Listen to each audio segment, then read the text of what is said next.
Bapak Ibu yang muliakan Allah Subhanahu wa taala, sekilas kita mengambil hikmah dari serangan pasukan gajah yang dipimpin oleh Raja Abraha bin Al-Ashram. Lalu kemudian nanti baru kita masuk ke sirah Nabi besar Muhammad sallallahu alaihi wasallam. Ketika Raja Abraha menyerang sampai dengan Allah buktikan kekuasaannya kepada orang-orang yang angkuh dan sombong, dengan Allah mengutus burung ababil dengan 3 peluru, satu di paruh, satunya lagi di kaki kanan, dan satunya lagi di kaki kiri.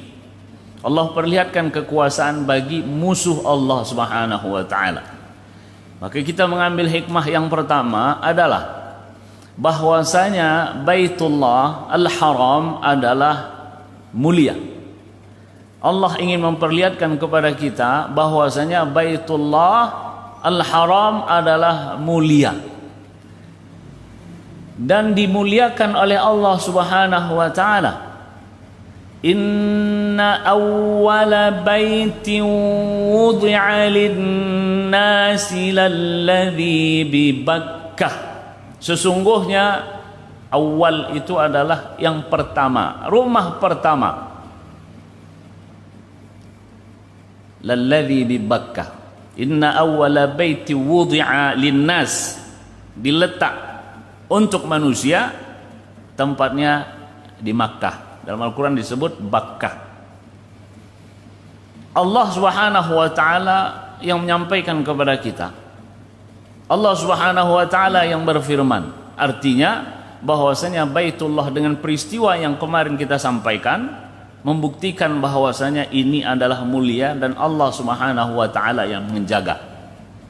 Jangan coba-coba melakukan sesuatu yang tidak baik terhadap Baitullah, karena Allah Subhanahu wa taala yang akan mereka hadapi. Yang kedua, yang menyerang Ka'bah itu adalah dari kalangan, bahasa saya adalah kafir, bahasa kitab adalah Nasrani. Raja Abraha memeluk agama Nasrani karena dia termasuk utusan pemimpin Raja Najasyi yang ada di Habasyah. Kebencian, rasa dengki terhadap orang-orang yang ada di sekitar Ka'bah karena mereka tawaf di situ, sehingga ia mendirikan satu gereja yang disebut dengan gereja Qulais. Dalam bahasa Arab Kanisah. Kanisah kalau di Indonesia kan adalah gereja. Maka atas kedengkian ini, atas kebencian ini, ia ingin menghancurkan Ka'bah. Itu kan sejarah. Namun sejarah ini berulang atau tidak? Pasti. Yang jika kita ambil hikmah di sini, bahwasanya selamanya mereka benci dengan Ka'bah. Selamanya mereka benci dengan Arab. Jadi kalau ada sekarang orang-orang benci dengan Arab dan mengeluarkan istilah kardun, itu adalah termasuk pengikut Abraha yang sudah dimatikan oleh Allah Subhanahu wa taala dalam keadaan hina.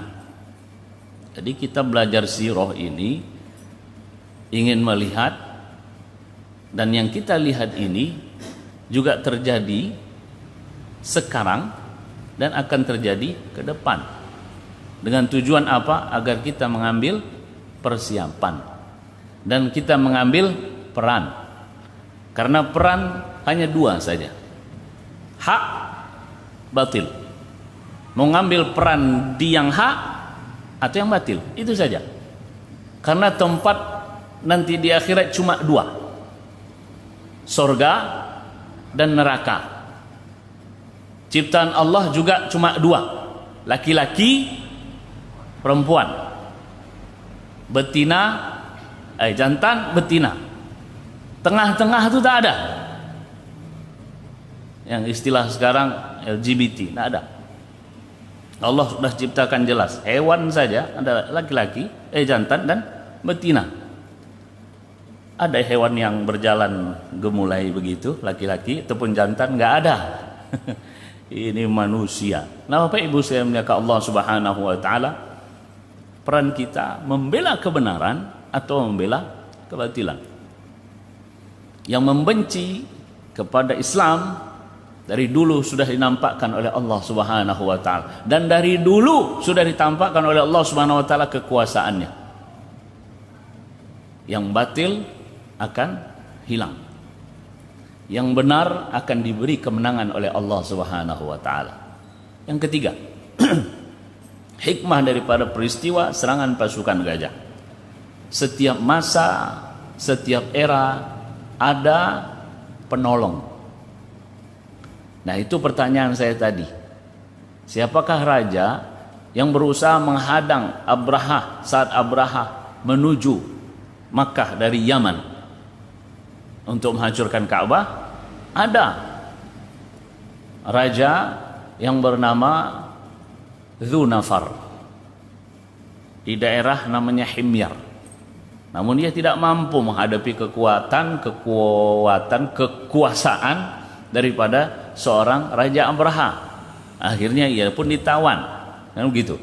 Lalu kemudian ada lagi namanya Nufail Al-Khath'ami. Ini dari Khath'am, berusaha untuk menghadang. Jadi ada orang yang membela Ka'bah. Istilah kita ini, ada orang yang membela Islam. Kalau dulu saat Raja Abraha ingin menghancurkan Ka'bah, ada raja-raja yang ingin membela kemuliaan Islam ini. Simbol daripada kemuliaan Islam itu dijaga, ada penolongnya. Yang pertama Dzunafar. Ini yang ingin saya tanya tadi, siapa nama orang yang berusaha menghadang perjalanan Abraha? Dzunafar dari Himyar. Dan satunya lagi Nufail bin Habib Al-Khath'ami dari Khath'am. Sementara hikmah yang keempat, setiap masa, setiap era ada juga yang berkhianat. Gitu ya Bapak Ibu ya. Jadi kalau kita melihat peristiwa serangan pasukan gajah, ada yang berkhianat. Siapa? Dikenal namanya dengan Abu Rughal. Abu Rughal diutus oleh pimpinan Taif saat itu. Taif penduduknya namanya Thaqif. Dan penduduk Thaqif ini termasuk penduduk yang melempar Rasulullah saat berada di Taif. Nanti kita akan sampaikan peristiwa ini. Jadi sudah dari dulu nggak suka. Maka Mas'ud bin Mu'attib mengutus seseorang bernama Abu Rughal. Abu Rughal ini adalah penunjuk jalan sampai nanti ke kota Makkah. Pengkhianat. Di dalam sirah dia disebut dengan pengkhianat. Sehingga kuburnya pun dilempar, dirajam. Jadi kuburnya dilempar. Orang dalam kubur. Tapi karena dia ini pengkhianat sejarah yang mengarahkan pasukan gajah di bawah pimpinan Abraha untuk menuju ke Makkah menghancurkan Ka'bah, kuburnya dirajam. Abu Rughal. Ketika masa itu ada pengkhianat, masa ini juga ada pengkhianat, masa yang akan datang juga ada pengkhianat. Luar biasa Bapak kalau kita melihat kajian sirah Nabi besar Muhammad sallallahu alaihi wasallam. Yang kelima, musuh Allah. Yang kedua, penolong Allah. Dalam Al-Quran disebut, ya ayyuhalladzina amanu in tansurullaha yansurkum. Surat Muhammad ayat 7. Wahai orang-orang yang beriman, kalau kamu menolong Allah, in tansurullah, jika kamu menolong dalam kurung agama Allah, yang surkum, Allah pasti menolong kamu langsung. Ya, tidak ada pembatas, tidak ada kalimat fa, tidak ada kalimat thumma, tidak ada kalimat wa, langsung intan surullah yang surkum. Yang menolong Allah Subhanahu wa taala saat itu siapa? Abdul Muttalib. Dengan usahanya menghadang, jangan. Dengan usahanya bernego, kembalikan onta saya yang 200. Kan begitu Pak ya, masih ingat? Kembalikan onta saya yang jumlahnya 200. Raja Abraha heran, kok onta yang dipikirkannya, tempat mulia enggak dipikirkannya. Karena dia yakin, apa yang dia katakan, sesungguhnya itu adalah rumah Allah. Penyampaian ini adalah bentuk usaha menolong agama Allah. itu adalah rumah Allah. Onta itu punya saya. Ka'bah itu milik Allah. Kalau engkau mau menyerang, saya tidak bisa dan tidak punya kekuatan karena pasukan engkau yang kuat. Itu disampaikan, Pak. Ini bentuk Nasrullah. Ada orang yang bisa menyampaikan dengan kata-kata. Ada orang yang bisa menyampaikan dengan tulisan. Ada orang yang bisa menyampaikan dengan kekuasaan. Jadi posisi kita di mana di situ? Ketika Abdul Muttalib, dia tidak bisa untuk menghadapi secara bentuk kekuasaan, walaupun dia orang yang terhormat di Makkah saat itu, tapi kekuatan tidak punya. Apa yang bisa ia sampaikan? Dengan lisan. Dia jumpai Abraha. Izinkan saya jumpa dengan Abraha. Oke, akhirnya berjumpa dengan Abraha. Sudah kita sampaikan pada pertemuan yang lalu. Disampaikan. Itu rumah Allah. Abraha. Bahasa kita kalau manggil orang kan ujungnya saja, Pak ya. Itu rumah Allah. Tidak ada itu. Mudah saya hancurkan. Ya sudah, kan sudah saya sampaikan. Nah, Bapak Ibu saya muliakan Allah Subhanahu wa taala, ada ansar Allah, ada a'daullah. Ada penolong Allah, ada musuh Allah, dan ini selamanya pasti ada. Bapak Ibu sekalian menyaksikan bagaimana ketika Al-Qur'an, salah satu ayat dalam Al-Quran disebut, nah, di situ ada ansurullah, ada orang yang membela, ada yang mengatakan biasa-biasa aja, ya, begitu ya. Ada apa-apa, begitu memang. Hanya posisi kita di mana? Bersyukurlah ketika hati kita itu membela, walaupun kita tidak bisa bergerak. Minimal ada kontribusi kebencian terhadap kebatilan. Yang kelima, Bapak Ibu sekalian muliakan Allah Subhanahu wa taala, hikmah Allah Subhanahu wa taala dari peristiwa itu adalah dijadikannya tonggak sejarah. Jadi serangan pasukan gajah dijadikan tonggak sejarah. Sehingga tahun itu disebut dengan tahun Am al-Fil, tahun gajah. Saya jika melihat kalimat ini, sungguh sejarah ini ingin memuliakan. Tidak disebut Am Abraha. Kan serangan Abraha pimpinannya. Sejarah itu tidak mau memuliakan orang yang hina. Yang dimuliakan adalah namanya Al-Fil.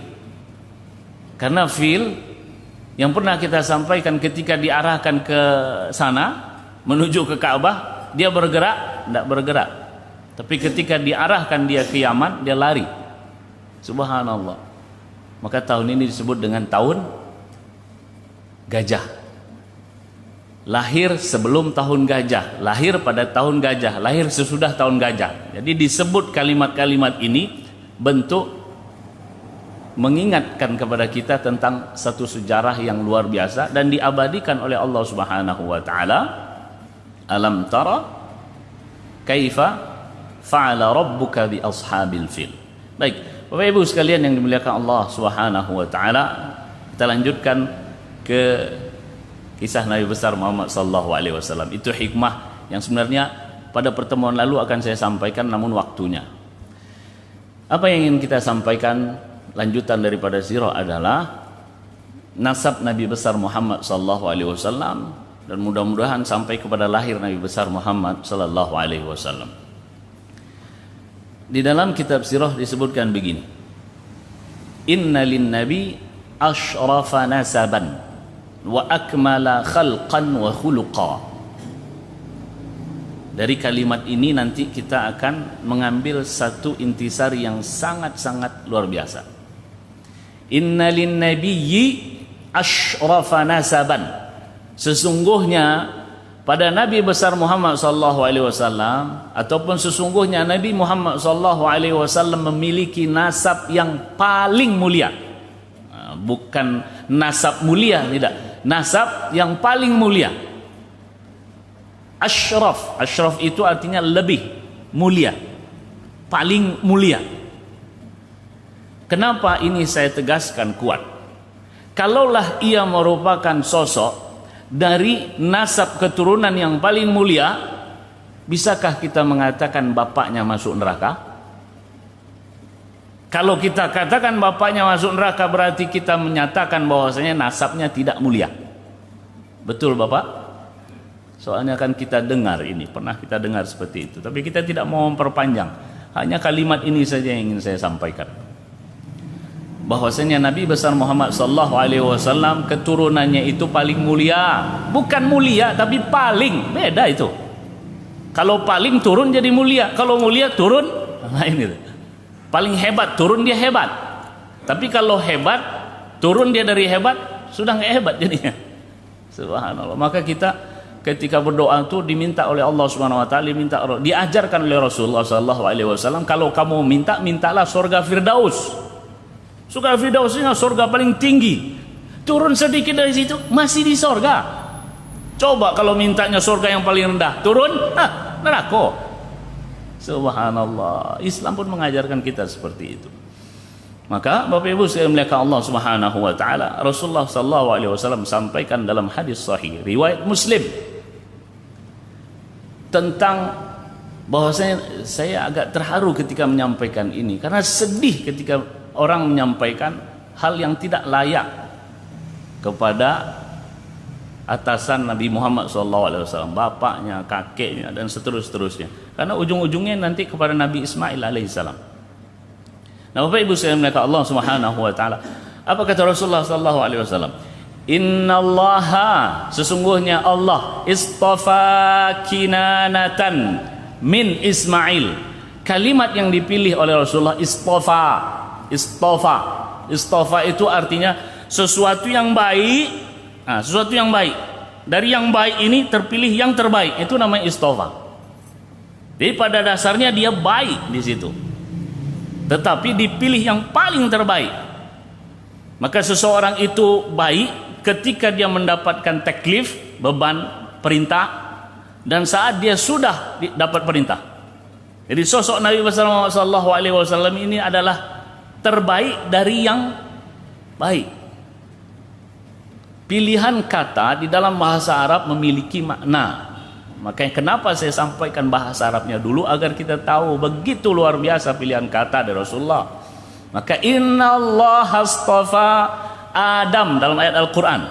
Sesungguhnya Allah memilih. Karena istafa asal katanya sofa. Sofa artinya adalah murni. Madu, ya madu, baik nggak madu? Ya, tetesan dari lebah, gitu ya. Kemudian disaring. Hasil saringannya itu, yang belum disaring baik atau tidak? Ya, sarang lebah itu kalau kita makan enak itu, baik. Disaring, hasil saringannya itu lebih baik. Maka kalimat istofa ada seperti itu. Baik, dari yang baik itu ada yang terbaik. Maka hati-hati kalau kita mengatakan keturunan di atas Rasulullah SAW sesuatu yang tidak baik. Karena Rasulullah dengan tegas, innallaha astafa Kinanatan min Ismail. Sesungguhnya Allah Subhanahu wa taala memilih Kinanah. Kinanah ini adalah keturunan-keturunan daripada Nabi Ismail. Coba Bapak Ibu sekalian ingat ya, pelan-pelan saya sebut ini. Nama Nabi kita Muhammad SAW yang diriwayatkan oleh Al-Imam Al-Bukhari. Menurut Al-Imam Al-Baghawi, titik terakhirnya pada Adnan sampai nanti Ismail. Tapi Adnan sampai Ismail ini nama-namanya itu ikhtilaf ulama, perbedaan pendapat. Tapi Adnan anaknya Ismail, dari keturunan Ismail, itu sepakat ulama.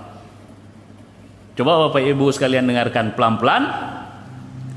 Kalau ada yang bisa mengulang, alhamdulillah. Kalau tidak bisa, coba dihafal insyaallah. Ini nasab Rasulullah sallallahu alaihi wasallam sampai Kinanah ya Bu, Bapak Ibu ya. Innallaha astafa Kinanah min Ismail. Nama Nabi kita Muhammad sallallahu alaihi wasallam Abul Qasim. Anak pertamanya Al-Qasim. Maka dipanggil Abul Qasim. Jika anak pertama kita Zaidan, anak saya Zaidan, maka saya dipanggil Abu Zaidan. Abul Qasim Muhammad Ibnu Abdullah Ibnu Abdul Muttalib. Tiga-tiga kita hafal ya biar mudah ingatnya. Ibnu Hashim Ibnu Abdi Manaf ibnu Qusay. Udah Pak, sampai 6 masih lumayan ya, teringat ya. Masuk lagi ke seterusnya. Ibnu Lu'ay, Ibnu Fihr, Ibnu Ghalib. Udah 9. Insyaallah ya. Nanti kalau ada bisa yang ulang, saya beri hadiah. Ibnu Malik, Ibnu Nadhr, Ibnu Kinanah. Nah, ketemu kita Kinanahnya. Yang keberapa Kinanah ini? 12. Lalu Ibnu Khuzaimah, Ibnu Mudrikah, Ibnu Ilyas. Lalu kemudian Ibnu Mudar, Ibnu Nizar, Ibnu Ma'ad, Ibnu Adnan. Dikata Imam Bukhari, ini disebut nasab Rasulullah sallallahu alaihi wasallam. Kata Al-Baghawi bahwasanya di atas Adnan sampai dengan Ismail kebenarannya wallahu alam. Tapi Adnan adalah salah satu keturunan daripada Nabi Ismail, itu sepakat seluruh ulama. Hafal Bapak Ibu? Sebutkan 6 saja coba. Muhammad Ibnu Abdullah Ibnu Abdul Muttalib, Ibnu Hashim, Ibnu Abdi Manaf, Ibnu Qusay. Dah 6 aja lah. Jangan sampai Adnan tadi. Tapi Adnan tuh ke Adnannya 13. Kalau kita sebut dari Muhammad hitungan pertamanya. Baik. Innallaha astafa Kinanah. Ketemukan Kinanahnya tadi ya. Innallaha astafa Kinanata min Ismail. Jadi dari keturunan Nabi Ismail kan ada Adnan, ada seterusnya, dipilih oleh Allah Subhanahu wa taala Kinanah. Dari Kinanah, wastafa Quraisyan min Kinanah. Dari Kinanah tadi distofa juga, dipilih. Ini baik, dipilih yang terbaik namanya Quraisy. Wastafa min Quraisyin Bani Hashim. Dan memilih dari Quraisy keturunan Bani Hashim, Muhammad ibnu Abdullah ibnu Abdul Muttalib ibnu Hashim. Gitu ya Bapak Ibu ya. Dari Hashim siapa lagi? Wastafani, kata Rasulullah, dan Allah memilih saya dari Bani Hashim.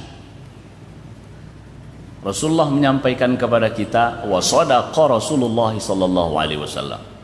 Rasulullah menyampaikan kepada kita, dan Rasulullah berkata dan tidak berkata kecuali itu adalah wahyu dari Allah Subhanahu wa taala. Ada keraguan sedikit kepada Nabi Muhammad SAW bermasalah di akidahnya, karena Rasulullah Muhammad SAW tegas mengatakan, saya ini pilihan Allah Subhanahu wa taala. Subhanallah, sirah Nabi SAW ini lengkap di antara nabi-nabi yang lain. Betul nggak Bapak Ibu? Betul ya. Ini kalimat ini sangat luar biasa. Sekali lagi, nama tadi ada yang ingin mencoba silahkan. Kalau ada yang ingin mencoba nanti angkat tangan. Saya penasaran, ingin beri hadiah, tetap ingin beri hadiah. Oke ya, nanti insya Allah mudah-mudahan kalau ingat. Nah Bapak Ibu saya muliakan Allah Subhanahu wa taala, penegasan kita bahwasanya Rasulullah SAW memiliki nasab yang paling mulia. Seterusnya adalah ketika Nabi besar Muhammad SAW anak daripada Abdullah, maka kita sampaikan tentang bapak Nabi besar Muhammad SAW. Dari nama saja di masa itu sudah ada namanya Abdullah. Kalaulah ini bukan pilihan Allah Subhanahu wa taala, kalaulah ini bukan Allah yang menggerakkan orang tuanya Abdul Muttalib untuk memberi nama anak-anaknya, karena nama anak-anak daripada Abdul Muttalib ini banyak. Ada yang namanya Harith, ada yang namanya Abu Lahab. Nah, siapa yang tak kenal dengan Abu Lahab?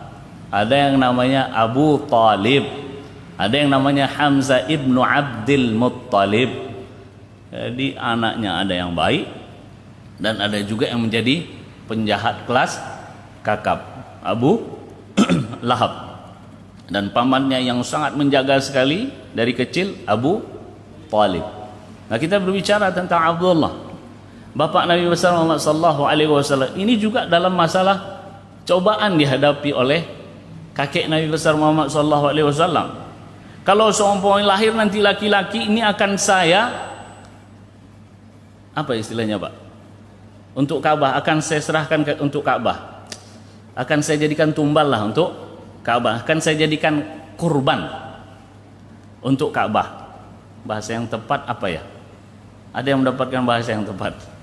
Ya, jadi sesuatu yang dikurbankan. Disembahkan untuk Ka'bah, tapi dibunuh sebagai kurban. Subhanallah, lahir Abdullah. Maka Abdul Muttalib membawa ke hadapan Ka'bah untuk disembelih, dijadikan kurban. Namun orang-orang saat itu melarang, jangan. Kalau seumpamanya engkau melakukan ini, nanti yang lain juga mengikuti, jangan. Enggak, saya sudah bernazar, saya sudah menyampaikan seperti ini, harus saya sampaikan, jangan. Terus bagaimana kalau seumpamanya jangan? Bagaimana saya menebusnya? Engkau jumpai orang. Nah, orang ini adalah orang yang disebut kahanah ataupun orang pintar di saat itu, sebagai qadhi, sebagai pemutus daripada permasalahan. Ialah dijumpai oleh Abdul Muttalib. Bagaimana cara saya untuk menebus ini? Maka orang itu mengatakan, engkau buat anak busur, dan anak busur itu tulis Abdullah, yang kedua Jamal. Jamal, bukan Jamal. Jamal artinya camel, onta. Jamal artinya keindahan. Nah, hati-hati kalau memanggil nama orang namanya Jamal. Jamal, Jamal, panjang. Oh, itu berarti keindahan. Jamal, itu kalau kita Indonesia onta. Itu orang munafik yang senang disebut onta itu. Nah, Bapak Ibu sekalian muliakan Allah Subhanahu wa taala. Apa dikatakan oleh orang tadi kepada Abdul Muttalib? Buat anak busur, tulis di situ Abdullah, dan yang kedua adalah Jamal. Baik. Maka anak busur ini adalah budaya daripada orang-orang saat itu. Jadi nanti kita akan sampaikan bagaimana seseorang yang mengejar Nabi besar Muhammad SAW yang namanya Suraqah. Ada yang ingat Suraqah mengejar Nabi Muhammad saat hijrah. Jadi dia juga menggunakan busur ini, kejar atau tidak. Dia buat juga busur ini, saya kejar atau tidak. Ketika diambil tulisannya tidak. Menurut keyakinan mereka ini harus diikuti, tetapi Suraqah saat itu nggak mau ikut. Salah nih, diulang lagi lagi. Kejar atau tidak, diambil tidak. Salah, busurnya yang disalahkan. Kalau semua tidak sesuai dengan keinginannya. Maka Bapak Ibu sekalian muliakan Allah Subhanahu wa taala, Abdul Muttalib melakukan itu untuk menebus. Maka ketika diambil busur, dilihat ada tulisan Jamal. Kalau Abdullah langsung berarti dia tidak mengeluarkan ontanya. Karena jika tertulis onta, maka engkau sedekahkan 10 ekor onta. Kalau kita tak punya onta, mau kita menggunakan busur ini? Tentu tidak. Berarti Abdul Muttalib kaya, punya onta yang begitu banyak. 200 ekor onta, kalau satu onta 35 juta, berapa itu? Masya Allah, miliar jatuhnya kan? Maka Bapak Ibu sekalian muliakan Allah Subhanahu wa taala, ditarik pertama, keluar Jamal. Abdul Muttalib mengeluarkan sebagai tebusan 10 ekor onta. Masukkan lagi, dicabut lagi, keluar onta. Keluarkan 10 ekor onta. Sudah berapa? 20 ekor onta. Kita aja sapi 7 orang. Lalu kemudian masukkan lagi, ditarik lagi, keluar onta juga. 30 ekor onta. Sampai ke 10 yang keluar juga Jamal, onta. Berarti jumlah yang dikeluarkan untuk menebus 100 ekor onta. Banyak tuh. Kali 35 juta. Lalu kemudian taruh lagi, ditarik, barulah keluar Abdullah. Selamatlah Bapak Rasulullah SAW. Kalau seumpamanya enggak, itu terus tarik tuh Pak. 110, 120, tapi Allah berkehendak sampai 100. Itu memperlihatkan kepada kita kakek Nabi besar Muhammad SAW kaya. Namun tidak hanya kaya, Kakek Nabi besar Muhammad sallallahu alaihi wasallam dermawan. Itu yang disampaikan oleh Hunnatah Al-Himyari kepada Raja Abraha ketika diminta untuk mencari orang yang paling mulia di situ, orang yang paling terhormat di situ, orang-orang yang beri makan dan minum di situ, maka disebut Abdul Muttalib. Nah, Bapak Ibu saya muliakan Allah Subhanahu wa taala, selamatlah Abdullah ibnu Abdul Muttalib, ibnu Hashim, ibnu Abdi Manaf, ibnu Qusay. Ini harus diulang-ulang. Dengan diulang-ulang insyaallah kita menghafalnya. Selamat Abdullah. Lalu Bapak Ibu sekalian muliakan Allah Subhanahu wa taala, Abdullah dipilih oleh Allah Subhanahu wa taala untuk menikah dengan Aminah binti Wahab. Aminah binti Wahab ini dari keturunan Bani Abdin Najjar. Bani Abdin Najjar adalah orang Al-Ansar Madinah. Jadi Nabi Muhammad sallallahu alaihi wasallam bapaknya Abdullah, ibunya dari Bani Abdin Najjar Madinah. Makanya Bapak Ibu sekalian muliakan Allah Subhanahu wa taala, nanti kita akan dengarkan ketika Rasulullah sallallahu alaihi wasallam diajak ibunya ke Madinah. Itu adalah bentuk silaturahim, menjumpai keluarga dari pihak ibunya. Subhanallah. Allah mempertemukan Abdullah bin Abdul Muttalib bin Hashim bin Abdi Manaf bin Qusay dengan Aminah binti Wahab dari keluarga Bani Abdin Najjar dari penduduk Madinah. Skenario Allah Subhanahu wa taala yang mana nanti tempat ini akan menjadi tempat Nabi Muhammad sallallahu alaihi wasallam. Betul? Kota Madinah menjadi kota yang nanti disebut dengan Al-Madinah Al-Munawwarah, yang dulu namanya adalah Yathrib. Ketika Rasulullah hijrah dan sampai di situ, maka dirubahlah namanya menjadi Al-Madinah. Bapak Ibu saya muliakan Allah Subhanahu wa taala, pertemuan antara Abdullah dan Aminah nanti kita akan menceritakan tentang lahirnya bagaimana. Namun sebelumnya saya sampaikan apa yang disampaikan oleh Rasulullah sallallahu alaihi wasallam. Ketika Rasulullah menyampaikan kepada para sahabat, sesungguhnya keberadaan saya sudah pernah disampaikan oleh Nabi sebelum saya. Nah, ini yang akan kita kupas. Apa kata Rasulullah sallallahu alaihi wasallam? Sesungguhnya saya da'watu Abi Ibrahim wa bushra akhi Isa wa ru'ya ummi. Keberadaan saya ini sudah tertera dulu ketika Nabi Ibrahim alaihissalam berdoa. Jadi keberadaan saya atas dakwah. Dakwah di sini maksudnya adalah atas doa daripada Nabi Ibrahim. Surat Al-Baqarah ayat 129.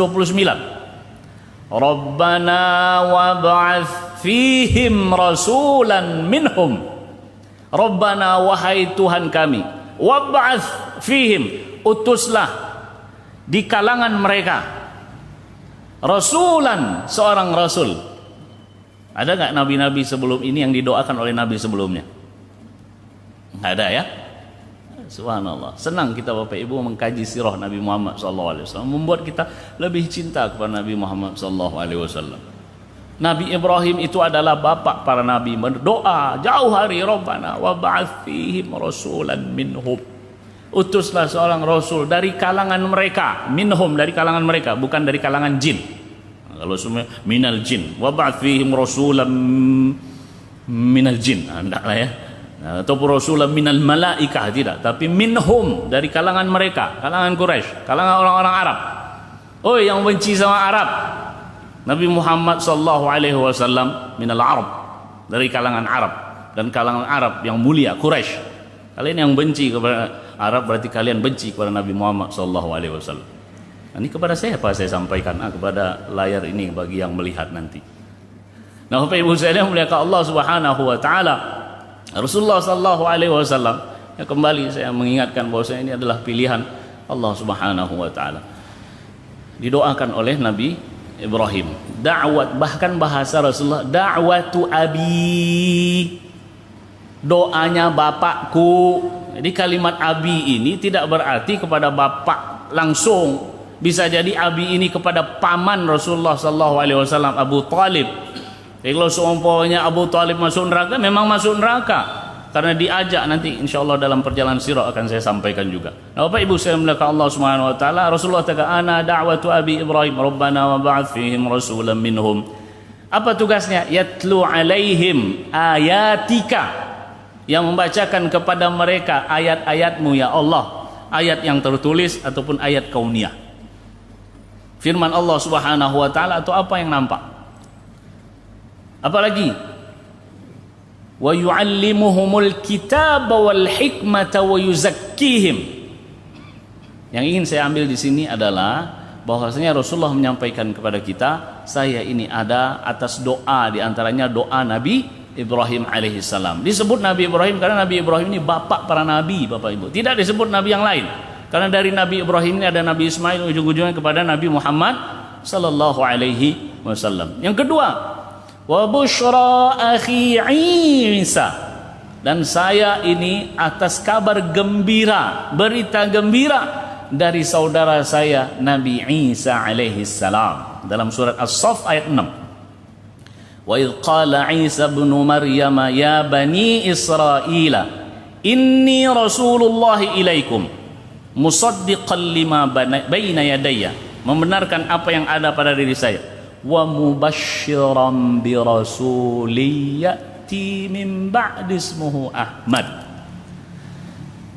dan memberi kabar gembira akan datang seorang nabi yang bernama Ahmad, dalam kurung terjemahan Muhammad sallallahu alaihi wasallam. Bapak Ibu, seakan-akan, bukan seakan, Allah tahu bahwasanya pengikut Nabi Isa akan ada yang tidak mengakui Nabi Muhammad sallallahu alaihi wasallam.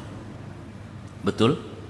Sampai sekarang ini Allah tahu, makanya Allah tegaskan di sini Nabi Isa yang berkata di dalam Al-Quran. Masalahnya mereka tak percaya dalam Al-Quran, itu saja. Walaupun Al-Quran ini tak berganti-ganti. Al-Quran di Pekanbaru sama dengan Al-Quran di Bangkinang. Iyalah, masih di Indonesia. Al-Quran di Indonesia sama dengan Al-Quran yang ada di Rusia. Al-Quran yang di Rusia sama dengan yang ada di Makkah, Madinah, Mesir, di seluruh dunia. Bedanya di terjemahnya, tapi Al-Qurannya sama. Coba Injil, coba kitab-kitab lain. Di Indonesia bahasa Indonesia, di Inggris bahasa Inggris, di Israel bahasa Israel. Betul? Subhanallah, mukjizat Al-Quran. Disampaikan di sini mubasysyiran bi rasuli ya'ti min ba'di ismuhu Ahmad.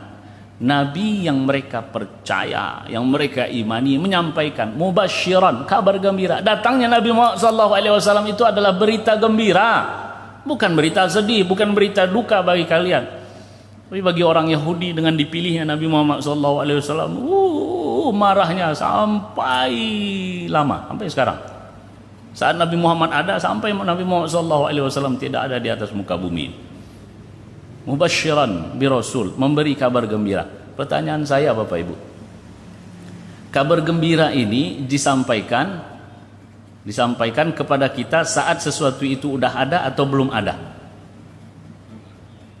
Kabar gembira, anak saya lahir, istri saya melahirkan, keluar anak, baru saya beritakan atau sebelum istri saya hamil dan melahirkan? Berarti berita gembira ini pengumuman kelulusan, belum lulus saya sudah lulus, atau sesudah lulus baru diberitakan? Sesudah, Pak ya. Tapi subhanallah, jauh sebelum lahir Nabi Muhammad SAW, Nabi Isa sudah menyampaikan wa mubasysyiran bi rasuli ya'ti min ba'di ismuhu Ahmad, memberi kabar gembira akan datang sesudah saya seorang nabi bernama Ahmad. Kabar gembira, padahal belum ada. Yang apa artinya di sini? Begitu Nabi kita Muhammad SAW dinantikan, bukan oleh kita, dinantikan oleh para nabi. Para nabi saja menantikan itu. Bapaknya para nabi mendoakan. Nah, kita yang sekarang hidup di atas muka, hidup sekarang ini, tidak ada orang yang tidak percaya kepada Nabi Muhammad. Makanya saya di Mesir ingin membedakan antara umat Islam dan tidak, ucapkan la ilaha illallah, la ilaha illallah. Kalau dia langsung atau meneruskan Muhammad Rasulullah, dia muslim. Kalau dia tidak lanjutkan, berarti dia, itu cara saya menandai Kalau di Mesir, karena kita di Mesir sebentar, saya di Mesir 16 tahun. La ilaha illallah dia tak sambung, itu saya ragu berarti dia ini begitu saja. Ya. Apa? Karena mereka tidak mengakui, tidak mempercayai Nabi Muhammad SAW. Maka kenapa kita mengucapkan asyhadu an la ilaha illallah wa asyhadu anna Muhammadar Rasulullah?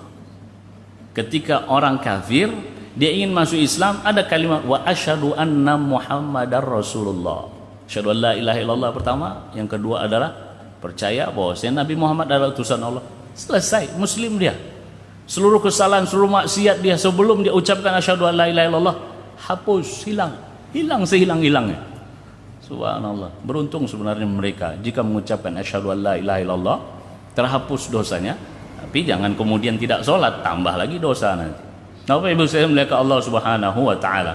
Yang ketiga, wa ru'ya ummi, dan mimpinya ibu saya. Yang menyampaikan kepada kita adalah Nabi Muhammad sallallahu alaihi wasallam. Dan apa yang disampaikan Rasulullah adalah benar.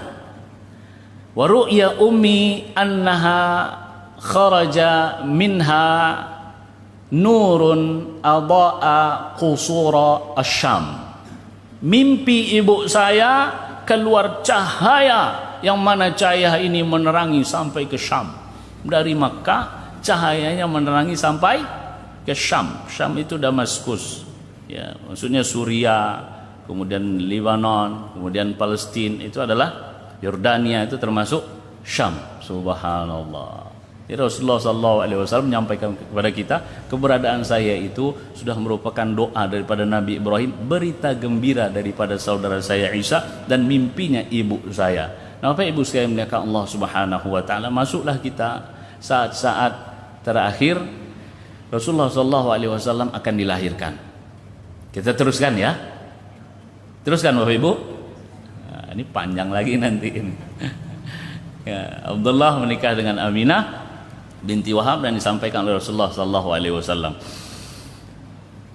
Ketika Aminah hamil besar, seseorang bernama Abu Lahab yang itu adalah pamannya. Abu Lahab ini abangnya Abdullah, abangnya bapak Nabi Muhammad, karena Abdullah adalah termasuk adik daripada Abu Talib, kemudian Abu Lahab, kemudian Hamzah, kemudian Harith. Maka ketika hamil besar, Abu Lahab punya pembantu namanya Thuwaibah. Ini kalau sejarah memang harus pelan-pelan agar kita ingat. Ini banyak nama masalahnya. Nama yang tadi aja belum selesai, tambah lagi nama. Thuwaibah. Abu Lahab utus Thuwaibah. Thuwaibah, engkau pergi ke rumah Aminah. Ya, engkau pergi ke rumah Aminah. Tapi belum lah, Abdullah belum meninggal ini. Belum saya sampaikan tentang meninggal Abdullah. Yang kita ketahui bahwasanya Abdullah bapak Nabi besar Muhammad SAW meninggal ketika Nabi Muhammad masih berada dalam kandungan ibunya sekitar 2 bulan. Ya Bapak Ibu ya, meninggal. Semua kita tahu tentang ini. Tetapi saya ingin ketika kita tahu, kita meresapi dan merenungkan lalu haru dengan apa yang terjadi pada Nabi Muhammad. Mungkin kalau sekedar cerita, Nabi Muhammad ditinggalkan oleh bapaknya ketika ia masih dalam kandungan ibunya 2 bulan. Selesai. Tapi kita ingin merasakan bagaimana sosok anak yang masih dalam kandungan, bapaknya tidak ada. Satu. Yang kedua, Allah Subhanahu wa taala ingin menyampaikan kepada kita berapa banyak orang yang sukses berapa banyak orang yang sukses sementara bapaknya sudah tiada sebelum ia dilahirkan. Nah, itu yang ingin kita ambil. Al-Imam Asy-Syafi'i adalah yatim. Namun siapa yang tak kenal dengan Imam Syafi'i yang hanya berumur, lahir pada tahun 150, meninggal pada tahun 204 Hijriah, 54 tahun, namun namanya dikenang sampai nanti kiamat. Yatim, tidak ada bapak. Apa yang dimaksud di sini adalah Allah Subhanahu wa taala. Allah Subhanahu wa taala yang menjaga, melindungi, merawat anak-anak kita gitu. Bahwasanya Allah Subhanahu wa taala yang menjaga Nabi Muhammad sallallahu, ada bapaknya enggak ada bapaknya, ada kakeknya enggak ada kakeknya. Allah Subhanahu wa taala yang menjaga dia. Allah Subhanahu wa taala yang melindungi. Ya. yang melindungi dia. Maka ada sesuatu yang bisa kita ambil di sini. Kebaikan orang tua itu bisa jadi pertolongan Allah Subhanahu wa taala kepada anaknya. Maka ketika Nabi Musa berjalan dengan Nabi Khidir, tahu ceritanya Bapak Ibu ya? Pertama perahu dilobangin sama dia, kedua anak kecil dibunuh sama dia, ketiga apa yang dilakukan oleh Nabi Khidir? Membangun tembok. Dia masuk kampung, minta makan tidak dikasih.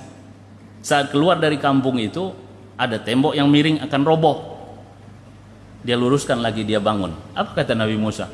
Kalau seumpamanya engkau meminta upah dari apa yang engkau lakukan, nah kita sudah makan, gitulah bahasa kita Pak ya. Ini sudahlah nggak dikasih makan, kita minta ada tembok yang akan roboh didirikan, kan aneh bagi Nabi Musa alaihissalam, tapi tidak aneh bagi Nabi Khidir, karena Nabi Khidir mendapatkan ilmu dari Allah Subhanahu wa taala. Apa kalimat yang luar biasa daripada Nabi Khidir ini? Apa ayatnya yang hafal? Bahwasanya di bawah itu ada harta anak yatim. Di bawah itu ada harta anak yatim. Yang disebut Pak, anak yatim. Wa kana abuhuma salihah. Wa kana abuhuma, bapak kedua anak yatim ini dulu orang yang soleh saat hidupnya.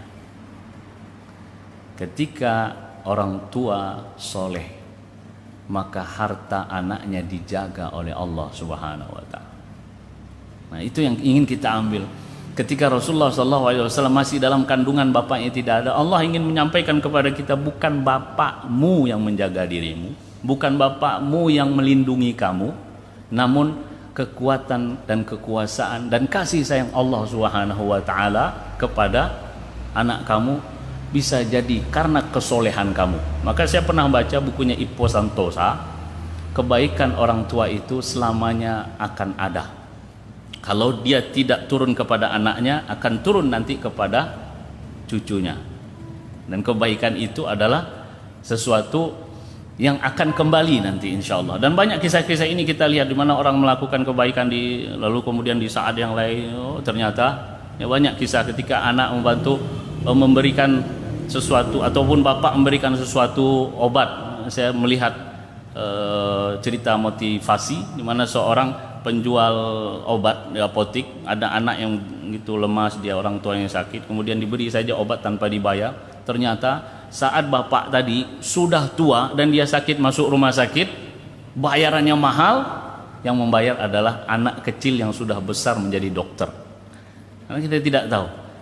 Yang penuh kita yakinkan di sini bahwasanya Allah Subhanahu wa taala yang menjaga dan melindungi. Caranya bagaimana? Sama-sama Bapak Ibu. Saya ketika menyampaikan ini, saya menyampaikan kepada diri saya. Kesolehan kita itulah, kebaikan kita itulah bisa jadi yang menjaga anak kita yang berapa jam tidak bersama kita. Berapa jam? Sekarang ini anak-anak tak bersama kita. Dalam kondisi seperti ini anak-anak tidak. Kadang dia main, kadang dia pergi sekolah, kadang dia jauh dari pandangan kita. Siapa menjaganya? Allah. Tidak mungkin 24 jam mata kita melihat, tidak mungkin. Maka kebaikan yang kita miliki, kita berdoa kepada ya Allah, jadikanlah kebaikan yang saya miliki ini penjagaan, pelindungan Engkau terhadap anak saya, dan jangan jadikan keburukan yang kami lakukan murka Engkau terhadap anak-anak saya. Bapak Ibu sekalian muliakan Allah Subhanahu wa taala, Bapak Nabi Muhammad SAW meninggal, lalu kemudian sepertinya waktu tidak cukup. Mungkin untuk lahir Nabi besar Muhammad SAW akan kita lanjutkan pekan depan, insyaallah. Alhamdulillah. Terima kasih atas segala perhatian. Mohon maaf jika ada kekurangan dan kesalahan. Hanya kepada Allah kita meminta ampunan. Subhanakallahumma wa bihamdika asyhadu an la ilaha illa anta astaghfiruka wa atubu ilaik. Wassalamualaikum warahmatullahi wabarakatuh.